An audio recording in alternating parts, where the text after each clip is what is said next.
Sveiki, su jumis Jurijus Slavas, sėkmės pamokų blogo autorius. Šiandien norėčiau pakalbėti su jumis apie tai, kas yra svarbu kiekvienam, kuris nori teisingai valdyti savo finansus. Ir apie 3 priežastis, kurios yra pagrindinės priežastis to, kad labai dažnai žmonės nepasiekia savo finansinių tikslų. Tos priežastis yra taip plačiai paplitusios, kad mes kartais net nesusimastome apie tai, kad būtent jos yra pagrindiniai stabdžiai, kurie neleidžia mums pasiekti tų mūsų finansinių tikslų, kuriuos norėtume.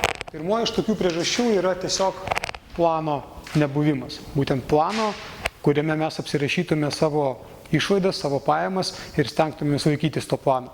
Tad tiesiog paprasto plano susidarimas mėnesiui, ką jūs planuojate gauti iš pajamų, kaip planuojate išleisti savo išlaidas, jau leistų jums pasistumėti vienu laipteliu aukštyn link to, kad valdyti savo asmeninius finansus ir paimti jų kontrolę į savo rankas. Antroji iš priežasčių yra spontaniškos išlaidos. Netgi turėdami atrodytų aišku ir tikslų planą, labai dažnai žmonės susiduria su tuo, kad atėję į parduotuvę kažką pirktis, išeina pilnesniais krepšiais negu planavo, dėl to, kad emocijų vedami nusipirka dalykų, kurių jiems galbūt nereikėjo tuo metu arba kurių neplanavo nusipirkti.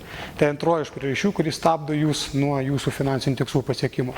To pasekoje atsiranda trečioji priežastis, tai yra nėra rezervo arba rezervo nebuvimas, kas tampa labai svarbia priežastim tuo atveju, kai tenka susidurti su finansiniais sunkumais ir tada jinai gali vaidinti labai svarbu vaidmenį jūsų finansinėje situacijoje ir tolimesniuose galimuose veiksmuose.